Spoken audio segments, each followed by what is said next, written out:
안녕하십니까. 오늘부터는 주님의 육체가 부서진 것을 부인하는 가짜 성경들을 고발합니다 라는 제목으로 강의를 하도록 하겠습니다. 이 강의는 옛날에 했던 건데 이 했던 강의를 더 연장시켜 가지고 아주 중요한 것을 여러분 앞에 소개해 드리고 싶어서 다시 한번 강의하도록 하겠습니다. 우선 이 부분을 읽어보도록 하겠습니다. 주님의 육체가 실제적으로 부서진 것을 왜곡시켜 말씀을 계약한 가짜 번역들은 영지주의자들, 카톨릭, 종교다원주의자들, 거짓 일꾼들, 싹꾼들의 전형적인 모습이니 그들은 일킴성이라는 명분 아래 인본주의라는 거짓령에 속은 자들이다. 이 말씀을 자 보세요. 일킴성이라는 명분 아래 인본주의라는 거짓령에 속은 자들이다. 사람들은 뭐냐면 문맥에 맞게끔 해야 된다 해가지고 일킴성을 따집니다. 우리말로 매끄러워야 되고 하시오니 하여싸우니 하면서 또 우리가 보통 알고 있는 상식적인 표현에 익숙해져서 거기에 따라서 번역해야 된다고 주장합니다. 물론 그것도 한편으로 일리가 있습니다. 그런데 성경 번역은 특수한 겁니다. 성경은 보통 사람들의 생각을 전하는 게 아니라 하나님의 생각, 하나님의 뜻, 하나님의 의지를 전하는 것이 성경입니다. 그래서 내가 갖고 있는 어떤 스타일과 어떤 그 언어적인 감각과 그 언어적인 그 뉘앙스를 중요시하는 게 아니라 하나님이 뭐라고 말하는가, 내가 갖고 있는 생각을 뛰어넘고 내가 갖고 있는 관점을 뛰어넘는 그 무엇이 성경에 있는 겁니다. 교리적으로, 영적으로, 실제적으로 이것이 무엇을 말하는 것을 표현을 정확히 살려주지 못하면 그것은 영원히 사장되어 버린 겁니다. 그래서 표현 하나를 잘못하면 말씀의 그 본뜻은 전혀 살아나지 못하고 엉뚱한 방향으로 그냥 내 마음에 들고 우리 보통의 상식에 맞는 그런 말씀으로 그냥 추락해 버린단 말입니다. 이것이 바로 인본주의 아닙니까? 사람이 봤을 때 좋은 거예요. 그러니까 사람이 봤을 때 마음에 드는 번역. 그건 아니다 이겁니다. 그래서 성경은 정확하게 말해서 번역이 아니라 옮김이라고 그런다 그랬죠. 옮기니 누구 그러잖아요. 야, 말씀을 옮기는 겁니다. 옮겨. 나무를 이쪽에서 뽑아서 저쪽으로 옮기듯이 옮기는 겁니다. 이 옮기는 것이 잘못하면 그 나무가 죽거나 일부가 죽거나 전체가 죽는 겁니다. 이게 정확하게 옮겨놓으면 반드시 살게 되어 있는 겁니다. 그 옮길 때 그 옮기는 장소, 또 옮기는 시기, 또 옮기는 방법이 잘못되면 큰일 나는 거죠. 그와 마찬가지로 하나의 말씀도 옮김이 잘못되면 큰일 나는 겁니다. 본래의 말씀이 사장돼 버린 거예요. 그래서 제가 이제 그 전에 내가 강의했던 건데 성경 번역 및 해석의 원칙을 보여주는 말씀이라 그래가지고 디모데후서 2장 15절을 제가 그 하나님의 말씀을 올바르게 나누어라는 제목으로 옛날에 강의했습니다. 했는데 거기에 더 연장시켜서 하나님의 말씀이 예수님이 육체가 부서졌다는 것을 증언하고 있는데 그것을 왜곡시킨 성경 구절, 왜곡시킨 그 옮긴들을 내가 고발하기 위해서 지금 이것을 하는 겁니다. 이건 굉장히 중요한 강의니까 여러분들이 잘 보시기 바랍니다. 이 강의를 동의하냐 동의하지 않냐에 따라서 여러분과 제가 갖고 있는 성경관, 번역관, 또 성경을 보는 시각이 완전히 달라질 겁니다. 만약에 이 강의를 동의하지 않는 분들은 앞으로 제 강의를 들을 필요가 없고 듣지도 않겠지만 들을 필요가 없습니다. 그건 아무 도움이 되지 않는 겁니다. 왜? 성경을 보는 관점이 전혀 다르기 때문에 그런 것은 아무 의미가 없는 거죠. 우리가 그렇잖아요. 국가관, 또 무슨 뭐 여러 가지 뭐 반공, 또 뭐 여러 가지 정치, 경제 이런 것이 관점이 다르면 그 사람과 같이 일할 수가 없지 않습니까? 소위 말해서 그것을 이념이라고 영어로는 이데올로기라고 하잖아요. 이데올로기, 이념이 달라요. 나하고 사상이 달라고 그러잖아요. 성경도 보는 관점에 따라서 완전히 다른 겁니다. 왜 똑같은 성경 갖고 카톨릭이 나오고 몰몬교가 나오고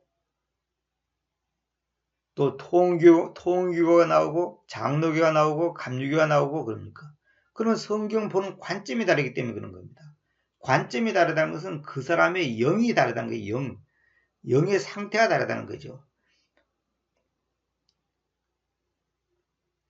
자, 디모데후서 2장 15절 봅시다. 여기 보면 일단 영어로 한번 볼게요. 하나님께로 입증된 너 자신을 보여주도록 공부하라. 그랬죠. 이 그대로 번역한다면 입증된 너 자신을 하나님께 보여주도록 공부하라. 어떤 너 자신이야? 부끄러울 필요가 없는 일꾼으로 입증된 너 자신을 보여주도록 하나님께로 공부하라. 이렇게 번역해도 되지만은 그러지 말고 하나님께로 입증된 너 자신을 보여주도록 공부하라. 그럼 어떻게 공부해야 되냐? 진리의 말씀을 옳게 나누면서 이러죠. 공부를 하긴 하는데 어떻게 공부해야 되냐? 진리의 말씀을 옳게 나누면서 공부하는 거예요. 이 디바이딩이 중요합니다. 디바이딩. 나누면서. 나누라가 아닙니다. 그러니까 진리의 말씀을 옳게 나눈다는 말은 뭐냐면 우리말도 그잖아요. 아가 다르고 어가 다르지 않습니까? 그러면 안지 언지에 따라서 그 뉘앙스가 완전히 달라지지 않습니까? 그래서 하나님의 왕국이 있고 하늘의 왕국이 있단 말입니다. 우리는 보통 신학교에서나 일반교에서는 다 똑같다 그래요. 그것을 똑같은 게 아니에요. 또 왕국과 나라가 다른 겁니다. 나라에 할 때는 나라는 무슨 뜻이고 왕국은 무슨 뜻이냐? 그러면 여러분 생각들은 만약에 하나님의 왕국과 하늘의 왕국이 똑같다면 결론은 그러면 하늘과 하나님이 똑같다는 말이 되는데 그건 말이 안 되는 거죠. 하늘은 하늘이고 하나님은 하나님이지. 하나님의 왕국이 있고 하늘의 왕국이 있는데 그것이 똑같다면 말이 안 되는 거죠. 그래서 제가 그 번역의 원칙 중에 하나가 뭐냐면 형태가 다르면 의미가 다르다. 형태가 다르면 표현이 다를 수밖에 없고 따라서 의미가 다를 수밖에 없는 거예요. 그래서 이 하나님의 말씀을 옳게 나누지를 못하면 큰일 나는 번역이 되어버리고 큰일 나는 교리가 나오고 큰일 나는 어떤 그 말씀의 의미가 완전히 달라져 버리죠. 그래서 제가 이제 이걸 좀 더 매끄럽게 이제 이해하기 쉽게 이런 번역시 어떻게 했냐면 찬동받는 그대 자신을 그래 콤마를 찍어놨죠. 이제 찬동받는 그대 자신을 이거부터 먼저 번역해 놓고 부끄러울 필요가 없는 일꾼으로 하나님께로 보여주도록 진리의 말씀을 옳게 나누면서 공부하십시오. 제가 이렇게 번역해 놨죠. 그러니까 하나님께로 입증된 너 자신을 보여주도록 공부하라. 어떻게 하나님께 입증됐냐? 부끄러울 필요가 없는 일꾼으로 하나님께로 입증된 너 자신을 보여주도록 공부하라. 어떻게 공부해야 합니까? 진리의 말씀을 옳게 나누면서. 그러니까 하나의 말씀이 일관성과 정확성이 없는 그 옮기는 것은 우리가 하나님의 뜻을 옳게 이해하는데 완전히 방해가 되는 겁니다. 그러니까 하나님은 아 했는데 나는 어로 이해를 하는 겁니다. 그러면 큰일 나는 거죠. 하나님은 왕국이라고 표현했는데 나는 나라라고 이해를 합니다. 그러면 안 되죠. 하나님은 하늘이라고 했는데 나는 하늘을 뭐라고 이해하냐면 천국 이렇게 이해를 해버린단 말입니다. 그러면 안 된다는 거죠.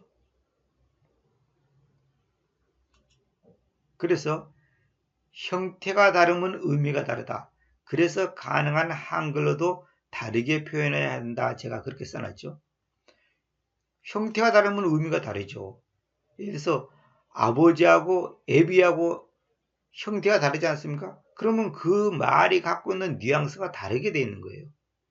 애비는 아버지의 비속어, 그러니까 그 낮춤말이잖아요. 근데 만약에 어른이 아들을 부를 때는 애비야 그렇게 부를 수도 있지만은 만약에 자식이 아버지를 부를 때 애비야 이렇게 그렇게 부르면 안 되죠. 아버지 그렇게 불러야죠.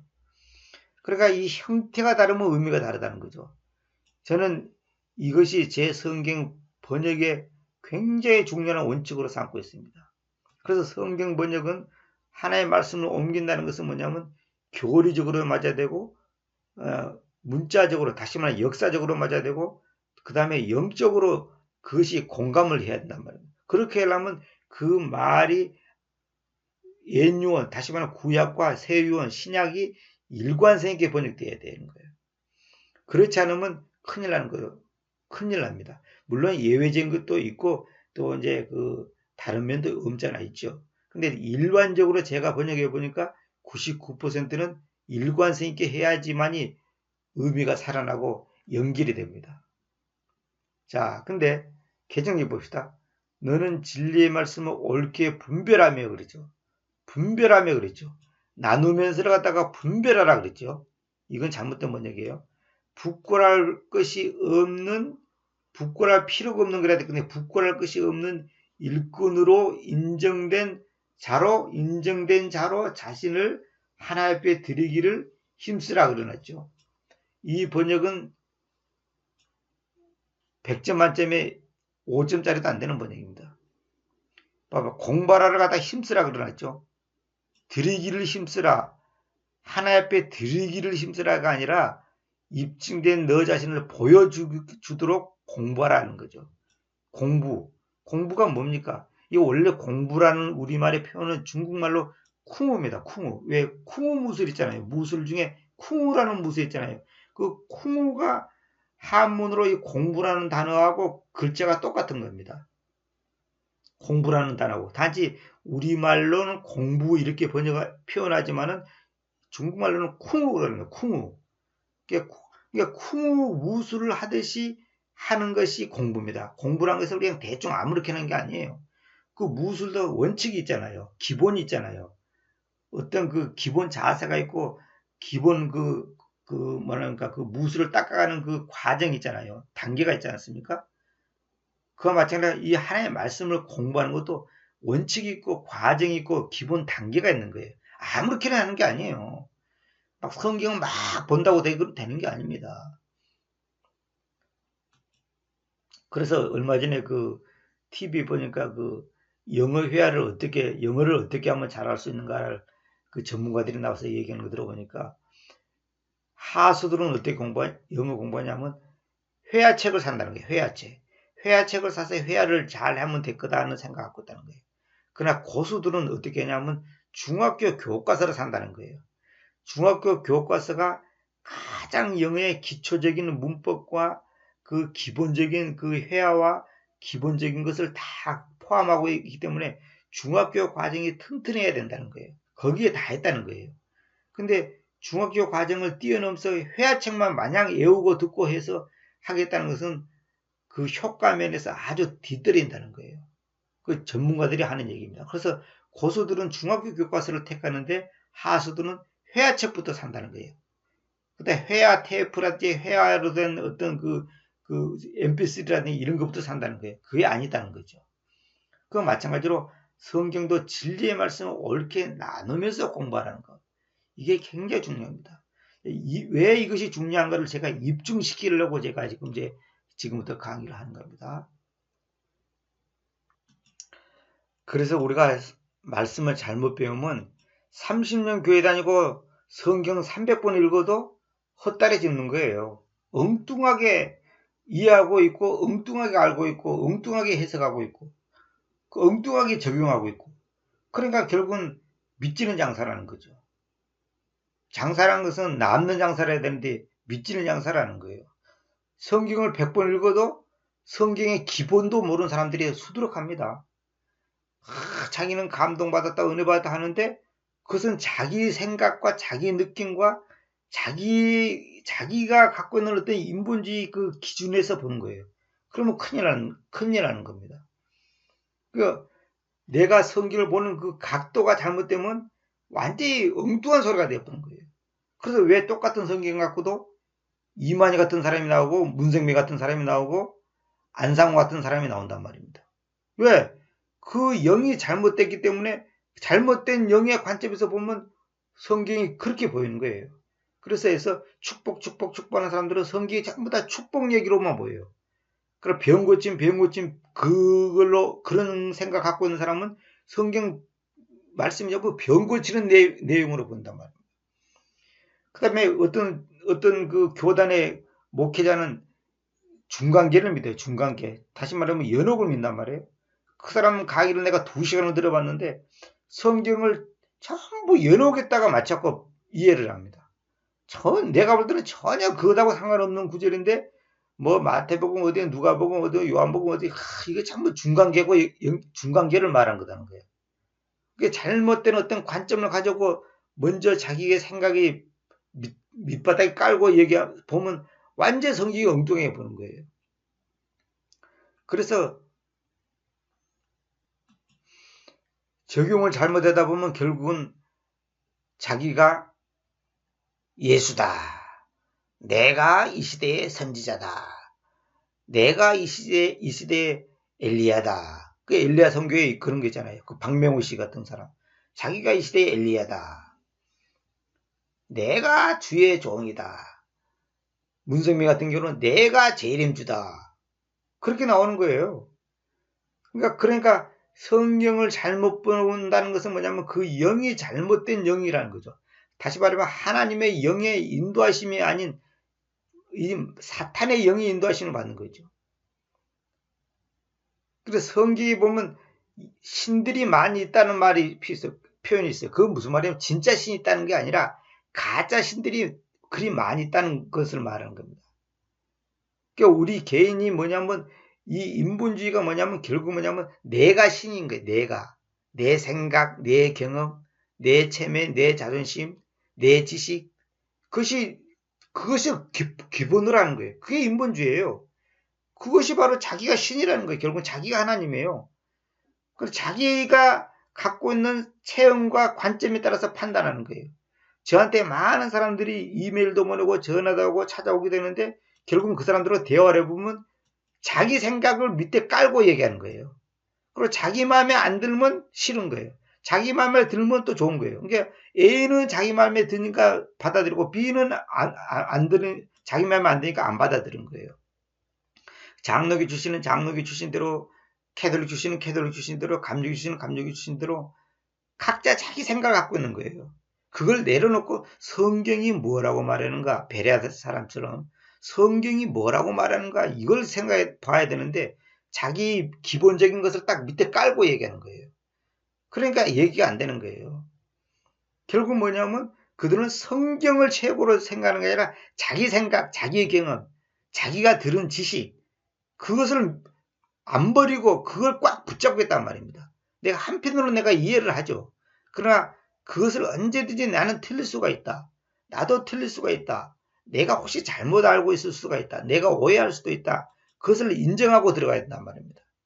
그래서 가장 중요한 것은 어떤 성경의 근거에서 어떤 단어, 어떤 표현, 어떤 텍스트의 근거에서 내가 나를 점검할 것이냐 이게 중요한 겁니다. 그러니까 아무리 내가 겸손한 마음으로 말씀을 본다 하더라도 개혁성경을 본다면 개혁성경 수준을 뛰어넘을 수가 없는 거예요. 영어성경 NIV를 본다면 NIV를 뛰어넘을 수가 없는 거예요. 왜? 자기가 택한 교과서가 NIV인데 그러면 NIV를 뛰어넘을 수가 없잖아요. 그래 각자가 어떤 성경을 택할 거냐 이거예요. 교과서로 어떤 걸 삼을 거냐는 거죠.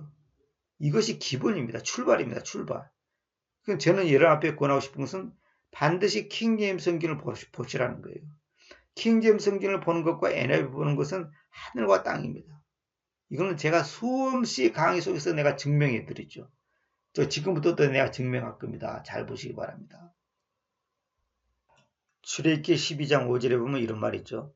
너희의 어린 양은 흠없이 첫째 해의 수컷으로 있을 것이며 너희는 그것을 양들이나 염소들로부터 취해낼 것이며 그러니까 너희의 어린 양을 하나님께 이제 바치려고 하는데 반드시 흠이 없어야 되고 첫 해에 난 수컷으로 있을 것이다 이거야.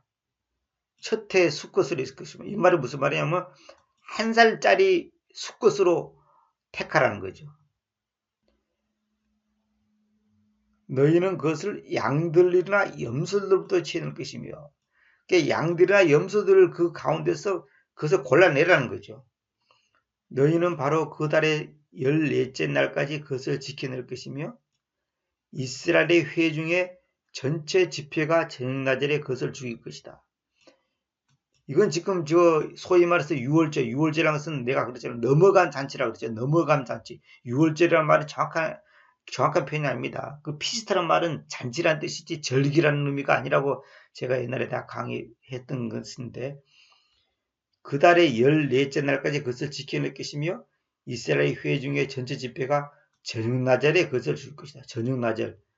그러니까 해가 질 무렵에 그것을 죽이라는 거죠. 이것도 딱한 영적으로 깊은 뜻이 있습니다. 근데 제가 이제 그것까지 다 설명할 수는 없고, 제가 여기서 말하고 싶은 것은 스트라이크라는 단어, 이 구타한다는 단어가 이제 갖고 있는 의미가 무엇인지를 제가 이제 설명하려고 말씀드립니다. 그리고 그들은 그 피 중에서 취하여서, 그 피를 취하여서 그렇게 표현해도 되는데, 피 중에서 취하여, 왜냐하면 피 전체를 취하는 거 아니기 때문에 그 피 중에서 취해서 자기들이 그것을 먹을 그 집들의 두 측면 기둥들과 기둥의 양쪽 그걸 말한 거죠. 위쪽 출입문 기둥 이걸 소위 말해서 상인방이라고 했잖아요. 상인방. 그러니까 그 기둥의 양쪽 측면하고 위쪽 기둥에다가 위쪽 출입문 기둥, 이거는 이제 상인방을 말하는 겁니다. 그것을 구타할 것이다 그랬죠. 근데 여기도 잘 보세요. 피를 취해가지고 그것을 갖다가 소위 말해서 기둥에다가 이제 바르라는 거예요. 근데 제가 여기도 말한 것처럼 진리의 말씀을 옳게 나누면서 공부하라고 그랬죠. 그런데 보통 보셔요. 보통 피를 이런 표현을 쓴다면 스트라이크라는 단어가 나왔잖아요. 그러면 이 킹제임스 성경 역자들이 좀 무식하구나. 왜 이 스트라이크라는 단어 썼을까? 이렇게 오해를 할 수 있단 말입니다. 근데 킹제임스 성경자들은 이 스트라이크라는 단어 썼어요. 그러면 보통 이제 우리가 이렇게 쓰더라도 우리 상식으로는 그것을 갖다가 피를 바를 때 바른다 그렇게 표현하지 구타한다 이렇게 표현하지 않지 않습니까? 상식적으로. 어떻게 피를 갖다가 구타합니까? 그러니까 피를 가지고 그 기둥에다가 구타라는 거야. 구타라는 것은 세게 치는 걸 말하는 거 아닙니까? 사람을 구타했다는 것은 뭐예요? 상대방의 상처를 나고 부러지거나 상처가 나거나 멍이 들게 때리는 것을 구타하는 것이지 살짝 때리는 것을 보고 구타라고 하지 않지 않습니까? 근데 여기 보면 출애굽기 보면 도브라는 이 바르다라는 표현이 있어요. 또 스프링클, 흩뿌리다라는 표현이 있어요. 스트로우, 또 이게 뿌리다. 모래나 흙을 갖다 뿌리다 할 때 스트로우라는 표현이 있어요. 근데 이런 좋은 표현들이 성경에도 다 실제로 있는데도 불구하고 왜 여기는 스트라이크라는 단어를 썼냐 이거예요. 자, 그런데 보세요. 저는 이걸 이제 구타할 것이다 이렇게 표현을 해냈잖아요. 그러면 저 같은 이런 번역을 이렇게 옮기는 것은 그냥 무식하다 그런 거예요. 이제 어떻게 피를 갖다가 기둥에다가 바른다, 뿌린다 이렇게 표현해야지 구타한다는 말이 되겠냐. 이 스트라이크가 또 바르다, 뿌리다는 뜻도 있는데 이렇게 이제 쉽게 얼른 생각할 수가 있다는 거죠. 근데 그것은 아니다는 거죠. 성경에 없어. 제가 이것을 오래전에 이걸 알고 나서 깜짝 놀랐습니다. 한 10년 됐나요? 이걸 안 지가? 깜짝 놀랐어요. 자, 보세요. 계획성경은 뭐냐면 그 피를 양을 먹을 집. 그럼 표현이 나 이상하네. 그 피를 양을 먹을 집. 양을 먹는다는 것은 이제 양을 잡아가지고 이제 그 집에서 먹을 거 아닙니까? 그 집 좌우 문설주, 이제 두 측면 기둥 들어가다가 문설주라 그랬잖아요. 좌우에 있는 문설주. 그 다음에 임방, 이건 이제 상인방을 갖다가 그냥 임방이라고 그랬죠. 임방. 출입문 기둥이랑 이건 상인방을 말하는데, 이건 임방이 바르고 그랬죠. 바르고. 우리 보통 상식으로는 이것이 더 오히려 의미가 더 와닿잖아요. 바르고 그러니까. 그런데 성경은 스트라이크라는 단어를 썼단 말입니다. 근데 제가 번역한 것이 맞는지 이제 들어보시기 바랍니다. 이건 교리적으로 어떻게 차이가 나는지. 근데 자, 보세요. 자, 킹제임스 성경을 번역했다는 번역들 한번 볼게요. 그들은 피를 취하여 그것을 먹을 집의 양옆 기둥과 위의 문기둥에 뿌리고 그랬죠. 뿌리고. 스트라이크 뿌리고 그랬죠. 한킹도 여기 보면 뿌리라 그랬죠. 뿌리다. 양쪽 문기둥과 윗 기둥에다 뿌릴지니라 그랬죠. 이런 여기서 여기까지 번역도 저는 제가 볼 때는 잘못 번역했다고 보고 있는데, 지금 제가 강조하고 싶은 것은 과연 뿌리다라는 표현이라든지 바르다는 표현이 맞나, 아니면 구타하다는 표현을 그대로 표현해야지 맞나, 이것이 교리적으로 어떤 차이가 있고 얼마나 중요한가, 이걸 얘가 얘기하는 거예요. 그래서 아까도 말한 것처럼 그 영의 상태가 어떠냐에 따라서 이걸 보는 관점이 완전히 다른 거예요. 그러니까 똑같은 스트라이크는 나는 어떻게 나는 구타다라고 번역하는데, 이제 개혁성경에 한번 그렇게 놔두고 어떻게 똑같은 킹제임스를 번역하는데 뿌리 한 사람은 구타다고 표현하는데 어떠한 사람들은 뿌린다라고 표현하겠냐 이거예요. 이것이 어느 쪽이 맞나를 여러분 잘 보시기 바랍니다. 이건 교리적으로 엄청나게 중요한 겁니다. 그래서 제가 아까도 말씀드린 것처럼 하나님의 말씀을 옳게 나누면서 공부하라고 그러죠. 나누라. 이 나눔이 잘못되면 분명히 꽝입니다. 꽝. 아무리 성경 봐도 그러면 꽝이에요. 꽝. 우리도 그러잖아요. 옷은 옷장에 놓고 책은 책꽂이에 꽂아야 될 건데, 책을 옷장에 놓고 옷을 책꽂이에다 놔두면 되겠습니까? 그렇다고 해서 그것이 당장 없어지고 찢어지고 없어지는 건 아니겠지. 그러나 상식적으로 그건 말이 안 되는 거죠. 그 위치를 어떻게 잡냐에 따라서 그 상황이 완전히 달라지지 않습니까? 음식도 마찬가지고. 고춧가루 뿌릴 때 참기름 뿌린다든지, 참기름 뿌릴 때 고춧가루 뿌린다든지, 이건 말이 안 되는 거죠. 삶아야 될 음식을 구워 먹는다든지, 구워야 될 음식을 갖다가 해서 생채리에 먹는다든지, 이러면 큰일 나는 거잖아요. 뭐든지 그 상황 따라서 이것을 어떻게 해야 되는가가 이게 중요하지 않습니까? 그래서 유명한 요리사랑은 딴 게 아니고, 그 같은 음식을 주더라도 그 온도, 그 다음에 순서, 그 다음에 시간, 이런 것을 잘 조절해서 그 조화를 잘 하니까 음식이 맛있지 않습니까? 건강에도 좋고. 말씀도 마찬가지예요. 그리고 어떻게 말씀을 보냐, 어떻게 옮기냐에 따라서 완전히 의미가 달라지는 거예요. 근데 여기서 이제 제가 이것부터 얘기할게요. 그런데 왜 문지방이라고 해서 이제 우리가 그 발로 밟고 다니는 그 문지방 있지 않습니까? 그 문지방에는 왜 피를 굿하지 않았을까요? 이게 또 중요한 겁니다. 문지방에는 왜 그러느냐? 이게 이제 또 중요한 뜻이 있습니다. 문지방. 저도 옛날에 이제 이걸 생각 못 했는데 어떤 행제님이 이제 이걸 이제 가르쳐 줘요. 잘 보세요. 히브리서 10장 29절에 보면, 하물며 더 심한 처벌에 대하여 여러분은 상상하십시오. 하나님의 아들을 발 아래 질발발 왔고 자기가 성별된 그 계약의 피를 거룩하지 않는 것으로 여겨 왔고 은혜의 영님께로 심술을 행하여 왔던 자가 가치가 있게 생각되겠습니까? 이 구절 있죠. 이것도 지금 개혁성경이라든지 NIV라든지 다른 것하고 비교하면 엄청난 차이가 있습니다. 근데 제가 지금 그런 얘기를 지금 하고 싶지는 않고, 여기 보면 하나님의 아들을 발 아래 짓밟아 왔다 그랬죠. 아니, 하나님의 아들을 발 아래 짓밟은 사람이 누가 있어요? 또 자기가 성별된 그 계약의 피를 거룩하지 않는 것으로 여겨왔고 그랬죠. 자, 보세요. 또 은혜의 영님께로 심술을 행하였던 자가 가치가 있게 생각되겠습니까? 그런 사람이 가치 있는 인간이냐? 한마디로 말해서 병망덕하고 상식이 없는 나쁜 놈이다 이 말이죠. 지금 하나님의 아들을 발 아래 질밟았다 그랬죠. 이게 바로 이 문지방에다가 피를 지금 바른다는 것은, 또 기둥에다가 피를 바르고 또 출입문 기둥에다가 피를 바른다는 것은 뭐냐? 이 구타라는 표현을 썼는데 이게 뭐냐? 이 피가 바로 예수 그리스도를 지금 상징하는 거 아닙니까? 예수 그리스도의 생명 아닙니까? 피 속에 생명이 있으니까 그 피가 곧 그 사람을 말하는 거 아닙니까? 그 존재를 말하는 거 아닙니까?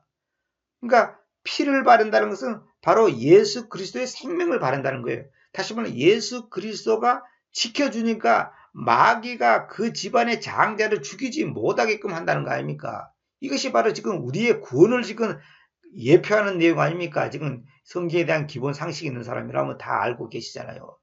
물론 성경에 대한 기본 상식이 좀 부족한 사람은 얼른 이해하기 어려울 겁니다만은, 이 출애굽기의 내용은 뭐냐면 그 두 측면 기둥들과 위쪽 출입문 기둥, 다시 말해 상인방에다가 피를 바르면, 다시 말해 피를 구타하면 재앙이 넘어가서 재앙을 면해서 집안에는 장자가 죽지 않는다.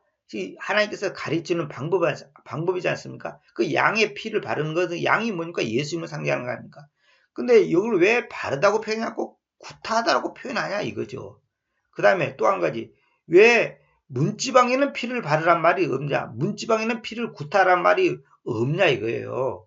그게 뭐냐, 그 피가 예수님을 말한 건데 바로 예수님이 하나님의 아들 아닙니까? 그러니까 하나님의 아들을 짓밟아 왔다. 그러니까 문지방에다가 피를 구타해 놓으면 어떻게 됩니까? 나도 모르게 그 피를 밟을 수가 있지 않습니까?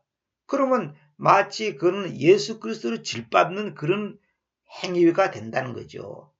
그런 오류를 범하지 않기 위해서 하나님께서는 그를 먼저 아시고 이 문지방에다가는 피를 구타하지 못하도록 그런 명령을 내리지 않았다는 거죠.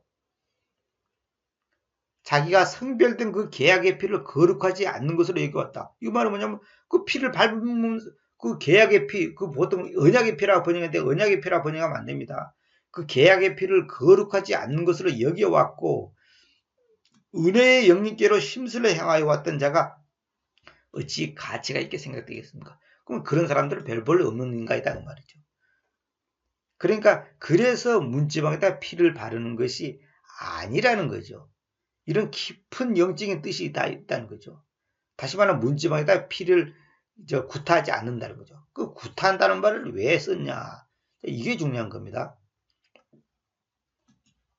이 얘기를 또 계속 하려면 아마 시간이 굉장히 많이 걸릴 것 같아서 다음 시간에 계속 이어가도록 하겠습니다. 저도 말하기 힘들고 듣는 사람도 또 이제 지루할 수가 있으니까 오늘은 이 정도까지만 얘기하고 출애굽기 12장 22절부터는 다음 시간에 이어서 제가 말씀 구체적으로 어떤 뜻인가를 이제 비교해 가면서 설명해 드리도록 하겠습니다. 30분이 지났기 때문에 제가 이걸 계속 하다 보면 1시간이 될 수도 있으니까 다음 시간에 이어서 말씀드리도록 하겠습니다.